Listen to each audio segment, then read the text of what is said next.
ప్రభువు నామానికి స్తోత్రం. ప్రతిరోజు వినడం ద్వారా ఒక సంవత్సరానికి బైబిల్ చదవడానికి ఈ ఛానల్ సహాయపడుతుంది. Please subscribe and support. హృదయపూర్వక ధన్యవాదాలు. నేటి వేద భాగం జెఫన్యా గ్రంథము 1వ అధ్యాయము. యూదారాజగు ఆమోసు కుమారుడైన యోషియా దినములలో హిజ్కియాకు పుట్టిన అమర్యా కుమారుడగు గెదల్యాకు జననమైన కూషీ కుమారుడగు జెఫన్యాకు ప్రత్యక్షమైన యెహోవా వాక్కు. ఏమియూ విడవకుండా భూమి మీదనున్న సమస్తమును నేను ఊడ్చివేసెదను. ఇదే యెహోవా వాక్కు. మనుషులనేమి పశువులనేమి నేను ఊడ్చివేసెదను. ఆకాశ పక్షులనేమి సముద్ర మత్స్యములనేమి దుర్జనులనేమి వారు చేసిన అపవాదములనేమి నేను ఊడ్చివేసెదను. భూమి మీద ఎవరినూ లేకుండా మనుష్యజాతిని నిర్మూలము చేసెదను. ఇదే యెహోవా వాక్కు. నా హస్తమును యూదావారి మీదను యెరూషలేము నివాసులందరి మీదను చాపి బయలుదేవత యొక్క భక్తులలో శేషించిన వారిని, దానికి ప్రతిష్ఠితులగు వారిని, దాని అర్చకులను నిర్మూలము చేసెదను. మిద్దెల మీద ఎక్కి ఆకాశ సమూహములకు రొక్కువారిని, యెహోవా పేరును బట్టియు బయలుదేవత తమకు రాజను దాని నామమును బట్టియు రొక్కి ప్రమాణం చేయువారిని నేను నిర్మూలము చేసెదను. యెహోవాను అనుసరింపక ఆయనను విసర్జించి ఆయన యొద్ద విచారణ చేయని వారిని నేను నిర్మూలము చేసెదను. ప్రభువైన యెహోవా దినము సమీపమాయెను. ఆయన బలి ఒకటి సిద్ధపరచియున్నాడు. తాను పిలిచిన వారిని ఆయన ప్రతిష్ఠించియున్నాడు. యెహోవా సన్నిధిని మౌనముగా నుండుడి. యెహోవా ఏర్పరిచిన బలి దినమందు అధిపతులను రాజకుమారులను అన్యదేశస్థుల వలె వస్త్రములు వేసుకొని వారినందరినీ నేను శిక్షింతును. మరియు ఇండ్ల గడపలు దాటి వచ్చి యజమానుని ఇంటిని మోసముతోనూ బలాత్కారముతోనూ నింపువారిని ఆ దినమందు నేను శిక్షింతును. ఆ దినమందు మత్స్యపు గుమ్మములో రోదన శబ్దమును, పట్టణపు దిగువ భాగమున అంగలార్పును వినబడును. కొండల దిక్కు నుండి గొప్ప నాశనము వచ్చును. ఇదే యెహోవా వాక్కు. కనానీయులందరూ నాశనమైరి. ద్రవ్యము సమకూర్చుకొనిన వారందరూ నిర్మూలము చేయబడిరి గనుక మక్తేషు లోయ నివాసులారా అంగలార్చుడి. ఆ కాలమున నేను దీపములు పట్టుకొని యెరూషలేమును పరిశోధింతును. మడ్డి మీద నిలిచిన ద్రాక్షారసము వంటి వారై యెహోవా మేలైనను కీడైనను చేయువాడు కాడని మనసులో అనుకుని వారిని శిక్షింతును. వారి ఆస్తి దోపుడు సొమ్మగును. వారి ఇండ్లు పాడగును. వారు ఇండ్లు కట్టుదురు గాని వాటిలో కాపురముండరు. ద్రాక్షతోటలు నాటుదురు గాని వాటి రసమును పానము చేయరు. యెహోవా మహాదినము సమీపమాయెను. యెహోవా దినము సమీపమై అతి శీఘ్రముగా వచ్చుచున్నది. ఆలకించుడి, యెహోవా దినము వచ్చుచున్నది. పరాక్రమశాలురు మహారోదనము చేయుదురు. ఆ దినము ఉగ్రత దినము, శ్రమయు ఉపద్రవమును మహానాశనమును కమ్ము దినము. అంధకారమును గాఢాంధకారమును కమ్ము దినము. మేఘములను గాఢాంధకారమును కమ్ము దినము. ఆ దినమున ప్రాకారములు గల పట్టణముల దగ్గరను ఎత్తైన గోపురముల దగ్గరను యుద్ధ ఘోషణయు బాకానాదమును వినబడును. జనులు యెహోవా దృష్టికి పాపము చేసిరి గనుక నేను వారి మీదికి ఉపద్రవము రప్పింపబోవుచున్నాను. వారు గ్రుడ్డివారి వలె నడిచెదరు. వారి రక్తము దుమ్ము వలె కారును. వారి మాంసము పెంటవలే పారవేయబడును. యెహోవా ఉగ్రత దినమున తమ వెండి బంగారములు వారిని తప్పింపలేకపోవును. రోషాగ్ని చేత భూమి ఎంతయూ దహింపబడును. హఠాత్తుగా ఆయన భూనివాసులనందరినీ సర్వనాశనము చేయబోవుచున్నాడు. జెఫన్యా గ్రంథము 2వ అధ్యాయం. సిగ్గుమాలిన జనులారా కూడిరండి. పొట్టు గాలికి ఎగురున్నట్లు సమయము గతించుచున్నది. విధి నిర్ణయము కాకమునుపే, యెహోవా కోపాగ్ని మీ మీదికి రాకమునుపే, మిమ్మును శిక్షించుటకై యెహోవా ఉగ్రత దినము రాకమునుపే కూడిరండి. దేశములో సాత్వికులై ఆయన న్యాయ విధులననుసరించు సమస్త దీనులారా యెహోవాను వెదకుడి. మీరు వెదకి వినయము గలవారై నీతిని అనుసరించిన ఎడల ఒకవేళ ఆయన ఉగ్రత దినమున మీరు దాచబడుదురు. గాజా పట్టణము నిర్జనమగును. అష్కెలోను పాడైపోవును. మధ్యాహ్న కాలమందు అష్డోదు వారు బయటికి పారదోలబడుదురు. ఎక్రోను పట్టణము దున్నబడును. సముద్ర ప్రాంతమందు నివసించు కేరేతీయులారా, మీకు శ్రమ. ఫిలిష్తీల దేశమైన కనాను నిన్ను గూర్చి యెహోవా సెలవిచ్చినదేమనగా, నీయందు ఒక కాపురస్తుడైనను లేకుండా నేను నిన్ను లయము చేతును. సముద్ర ప్రాంతము గొర్రెల కాపరులు దిగు మేతస్థలమగును. మందలకు దొడ్లు అచ్చట నుండును. తమ దేవుడైన యెహోవా యూదావారిని కటాక్షించి వారిని చెరలో నుండి రప్పించగా అచ్చట వారిలో శేషించిన వారికి ఒక స్థలముండును. వారు అచ్చట తమ మందలను మేపుదురు. అస్తమయమున వారు అష్కెలోను ఇండ్లలో పండుకొందురు. మోయాబు వారు చేసిన నిందయు అమ్మోను వారు పలికిన దూషణ మాటలను నాకు వినబడెను. వారు నా జనుల సరిహద్దులలో ప్రవేశించి అతిశయపడిన వారిని దూషించిరి. నా జీవము తోడు మోయాబు దేశము సుధమ పట్టణము వలెను, అమ్మోను దేశము గొమొర్రా పట్టణము వలెను అగును. అవి ముండ్ల చెట్లకును ఉప్పు గోతులకును స్థానమై నిత్యమూ పాడుగా ఉండును.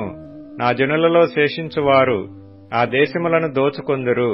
నా జనులలో శేషించువారు వాటిని స్వతంత్రించుకొందురు. కాబట్టి ఇశ్రాయేలీల దేవుడైన సైన్యములకు అధిపతియగు యెహోవా వాక్కు ఇదే. వారు అతిశయపడి సైన్యములకు అధిపతియగు యెహోవా జనులను దూషించిరి గనుక వారి గర్వమును బట్టి ఇది వారికి సంభవించును. జనముల ద్వీపములలో నివసించు వారందరూ తమ తమ స్థానముల నుండి తనకే నమస్కారం చేయునట్లు భూమిలోనున్న దేవతలను ఆయన నిర్మూలము చేయును. యెహోవా వారికి భయంకరుడుగా ఉండును. కుషీలారా, మీరును నా ఖడ్గము చేత హతులవుదురు. ఆయన ఉత్తర దేశము మీద తన హస్తమును చాపి అష్షూరు దేశమును నాశనము చేయును. నీనెవే పట్టణమును పాడు చేసి దానిని ఆరిపోయిన ఎడారి వలె చేయును. దానిలో పశుల మందలు పండుకొనును. సకల జాతి జంతువులను గుంపులుగా కూడును. గోడబాతులను తుంబోళ్లును వారి ద్వారముల పైకమ్ముల మీద నిలుచును. పక్షుల శబ్దములను కిటికీలలో వినబడును. గడపల మీద నాశనము కనిపించును. వారు చేసుకొనిన దేవదారు కర్ర పని అంతటిని యెహోవా నాశనము చేయును. నా వంటి పట్టణము మరియొకటి లేదని మురియుచు ఉత్సాహపడుచు నిర్విచారముగా ఉండిన పట్టణము ఇదే. అది పాడైపోయినే, మృగములు పండుకొను స్థలమాయనే అని దాని మార్గమున పోవు వారందరూ చెప్పుకొనుచు ఈసడించుచు పోపొమ్మని చేసైగ చేయుదురు. జెఫన్యా గ్రంథము 3వ అధ్యాయము. ముష్కరమైనదియు భ్రష్టమైనదియు అన్యాయము చేయునదియునగు పట్టణమునకు శ్రమ. అది దేవుని మాట ఆలకించదు, శిక్షకు లోబడదు, యెహోవాయందు విశ్వాసముంచదు. దాని దేవుని యొద్దకు రాదు. దాని మధ్య దాని అధిపతులు గర్జన చేయు సింహములు. దాని న్యాయాధిపతులు రాత్రియందు తిరుగులాడుచు తెల్లవారు వరకు ఎరలో ఏమీయూ మిగులకుండా భక్షించు తోడేళ్లు. దాని ప్రవక్తలు గప్పాలు కొట్టువారు, విశ్వాసఘాతకులు. దాని యాజకులు ధర్మశాస్త్రమును నిరాకరించి ప్రతిష్ఠిత వస్తువులను అపవిత్రపరుతురు. అయితే న్యాయము తీర్చు యెహోవా దాని మధ్యనున్నాడు. ఆయన అక్రమము చేయువాడు కాడు. అనుదినము తప్పకుండా ఆయన న్యాయవిధులను బయలుపరచును. ఆయనకు రహస్యమైనదేదియూ లేదు. అయినను నీతిహీనులు సిగ్గెరుగరు. నేను అన్యజనులను నిర్మూలము చేయగా వారి కోటలను పాడగును. ఒకడైనా సంచరించకుండా వారి వీధులను పాడు చేసి ఉన్నాను. జనము లేకుండాను వాటి యందెవరూ కాపురముండకుండాను వారి పట్టణములను లయపరిచిన వాడను నేనే. దాని విషయమై నా నిర్ణయమంతటి చొప్పున మీ నివాస స్థలము సర్వనాశనము కాకుండునట్లు నాయందు భయభక్తులు కలిగి శిక్షకు లోబడుదురని నేననుకొంటిని గాని వారు దుష్క్రియలు చేయుట యందు అత్యాశ గలవారైరి. కాబట్టి యెహోవా సెలవిచ్చు వాక్కు ఏదనగా, నా కొరకు కనిపెట్టుడి. నేను లేచి ఎర్రపట్టుకుని దినము వరకు కనిపెట్టియుండుడి. నా ఉగ్రతను నా కోపాగ్ని అంతటినీ వారి మీద కుమ్మరించుటకై అన్యజనులను పోగు చేయుటకును గుంపులు గుంపులుగా రాజ్యములను సమకూర్చుటకును నేను నిశ్చయించుకొంటిని. నా రోషాగ్ని చేత భూమి అంతయు కాలిపోవును. అప్పుడు జనులందరూ యెహోవా నామమును బట్టి ఏకమనస్కులై ఆయనను సేవించున్నట్లు నేను వారికి పవిత్రమైన పెదవులనిచ్చెదను. చెదరిపోయిన వారై నాకు ప్రార్థన చేయు నా జనులు కూషు దేశపు నదుల అవతల నుండి నాకు నైవేద్యముగా తీసుకొని రాబడుదురు. ఆ దినమున నీ గర్వమును బట్టి సంతోషించు వారిని నీలో నుండి నేను వెళ్లగొట్టుదును గనుక నా పరిశుద్ధమైన కొండయందు నీవిక గర్వము చూపవు. నా మీద తిరుగుబడి నీవు చేసిన క్రియల విషయమై నీకు సిగ్గు కలుగదు. దుఃఖితులగు దీనులను యెహోవా నామమును ఆశ్రయించు జనశేషముగా నీ మధ్య నుండనిత్తును. ఇశ్రాయేలీలలో మిగిలిన వారు పాపము చేయరు, అబద్ధమాడరు, కపటములాడు నాలుక వారి నోట నుండదు. వారు ఎవరి భయము లేకుండా విశ్రాంతి గలవారై అన్నపానములు పుచ్చుకొందురు. సీయోను నివాసులారా ఉత్సాహధ్వని చేయుడి, ఇశ్రాయేలీయులారా జయధ్వని చేయుడి. యెరూషలేము నివాసులారా పూర్ణ హృదయంతో సంతోషించి గంతులు వేయుడి. తాను మీకు విధించిన శిక్షను యెహోవా కొట్టివేసియున్నాడు. మీ శత్రువులను ఆయన వెళ్లగొట్టియున్నాడు. ఇశ్రాయేలుకు రాజైన యెహోవా మీ మధ్య ఉన్నాడు. ఇక మీదట మీకు అపాయము సంభవింపదు. ఆ దినమున జనులు మీతో ఇట్లందురు, యెరూషలేము భయపడకుము, సీయోను ధైర్యము తెచ్చుకునుము. నీ దేవుడైన యెహోవా నీ మధ్య ఉన్నాడు. ఆయన శక్తిమంతుడు, ఆయన మిమ్మును రక్షించును. ఆయన బహు ఆనందముతో నీయందు సంతోషించును. నీయందు తనకున్న ప్రేమను బట్టి శాంతము వహించి నీ అందరి సంతోషము చేత ఆయన హర్షించును. నీ నియామక కాలపు పండుగలకు రాలేక చింతపడు నీ సంబంధులను నేను సమకూర్చెదను. వారు గొప్ప అవమానము పొందినవారు. ఆ కాలమున నిన్ను హింసపెట్టు వారినందరినీ నేను శిక్షింతును. కుంటుచూ నడుచు వారిని నేను రక్షింతును. చెదరగొట్టబడిన వారిని సమకూర్చుదును. ఏ ఏ దేశములలో వారు అవమానము నొందిరో అక్కడ నెల్ల నేను వారికి ఖ్యాతిని మంచి పేరును కలుగజేసెదను. ఆ కాలమున మీరు చూచుచుండగా నేను మిమ్మును చెరలో నుండి రప్పించి మిమ్మును సమకూర్చిన తరువాత మిమ్మును నడిపింతును. నిజముగా భూమి మీదనున్న జనులందరి దృష్టికి నేను మీకు ఖ్యాతిని మంచి పేరును తెప్పింతును. ఇదే యెహోవా వాక్కు. ప్రకటన గ్రంథము 15వ అధ్యాయము. మరియు ఆశ్చర్యమైన మరియొక గొప్ప సూచన పరలోకమందు చూచితిని. అదేమనగా 7 తెగుళ్లు చేత పట్టుకొనియున్న 7 దూతలు. ఇవే కడవరి తెగుళ్లు. వీటిలో దేవుని కోపము సమాప్తమాయెను. మరియు అగ్నితో కలిసియున్న స్ఫటికపు సముద్రము వంటిది ఒకటి నేను చూచితిని. ఆ క్రూరముగ్రమునకును దాని ప్రతిమకును దాని పేరుగల సంఖ్యకును లోబడక వాటిని జయించిన వారు దేవుని వీణెలు గలవారై ఆ స్ఫటికపు సముద్రమునొద్ద నిలిచియుండుట చూచితిని. వారు, ప్రభువా, దేవా, సర్వాధికారి, నీ క్రియలు ఘనమైనవి, ఆశ్చర్యమైనవి. యుగములకు రాజా, నీ మార్గములు న్యాయములను సత్యములనై ఉన్నవి. ప్రభువా, నీవు మాత్రము పవిత్రుడవు. నీకు భయపడని వాడెవడు? నీ నామమును మహిమపరచని వాడెవడు? నీ న్యాయ విధులు ప్రత్యక్షపరచబడినవి గనుక జనములందరూ వచ్చి నీ సన్నిధిని నమస్కారము చేసెదరని చెప్పుచు దేవుని దాసుడగు మోషే కీర్తనయు గొర్రెపిల్ల కీర్తనయు పాడుచున్నారు.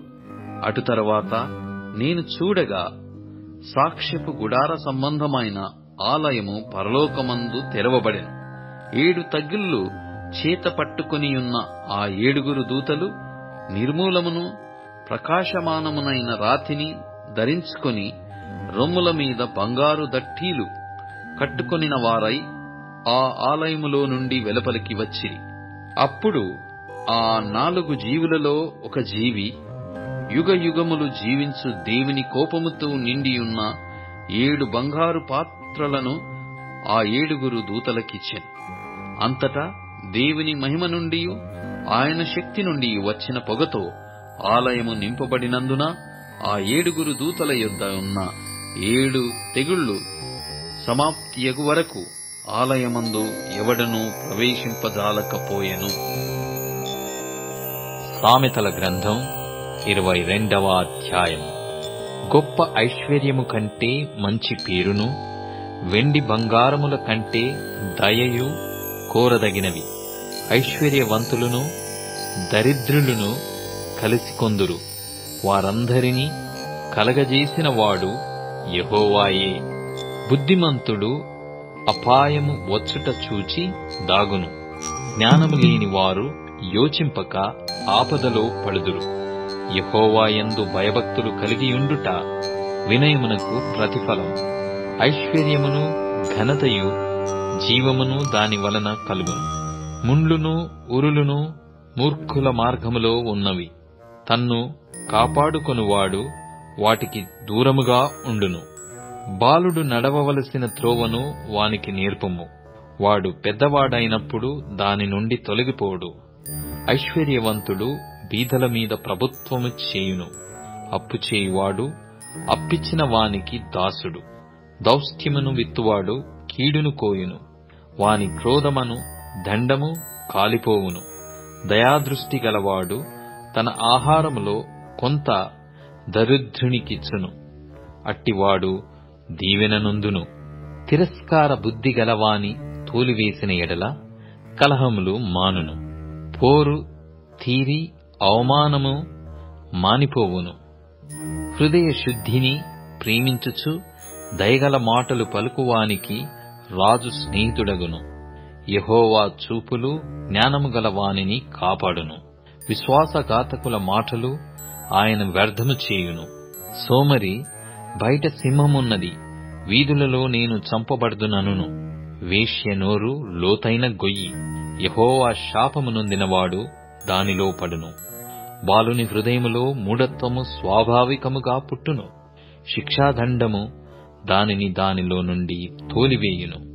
లాభము నొందవలెనని దరిద్రులకు అన్యాయము చేయువానికిని ధనవంతులకిచ్చువానికిని నష్టమే కలుగును. చెవియొగ్గి జ్ఞానుల ఉపదేశము ఆలకింపుము. నేను కలగజేయు తెలివిని పొందుటకు మనస్సు నిమ్ము. నీ అంతరంగమందు వాటిని నిలుపుకొనుట ఎంతో మంచిది. పోకుండా అవి నీ పెదవుల మీద ఉండనిమ్ము. నీవు యెహోవాను ఆశ్రయించునట్లు నీకే గదా నేను ఈ దినమున వీటిని ఉపదేశించియున్నాను. నిన్ను పంపువారికి నీవు సత్యవాక్యములతో ప్రత్యుత్తరమిచ్చునట్లు సత్య ప్రమాణము నీకు తెలియజేయుటకై ఆలోచనయు తెలివియు గల శ్రేష్టమైన సామెతలు నేను నీ కొరకు రచించితిని. దరిద్రుడని దరిద్రుని దోచుకొనవద్దు. గుమ్మమునొద్ద దీనులను బాధపరచవద్దు. యెహోవా వారి పక్షమున వ్యాజ్యమాడును. ఆయన వారిని దోచుకొను వారి ప్రాణమును దోచుకొనును. కోపచిత్తునితో సహవాసము చేయకుము. క్రోధము గల వానితో పరిచయము కలిగి ఉండకుము. నీవు వాని మార్గములను అనుసరించి నీ ప్రాణమునకు ఉరి తెచ్చుకొందువేమో. చేతిలో చెయ్యి వేయి వారితోనూ అప్పులకు పూటబడు వారితోనూ చేరకుము. చెల్లించుటకు నీ యొద్ద ఏమీయు లేకపోగా వాడు నీ క్రింద నుండి నీ పరుపు తీసుకొని పోనేలా నీ పితరులు వేసిన పురాతనమైన పొలిమేర రాతిని నీవు తీసివేయకూడదు. తన పనిలో నిపుణత గల వానిని చూచితివా? అల్పులైన వారి ఎదుట కాదు, వాడు రాజుల ఎదుటనే నిలుచును. ఇప్పుడు tune in, Spotify, Amazon music మరియు యూట్యూబ్ మ్యూజిక్ లో కూడా అందుబాటులో ఉంది. Please follow us.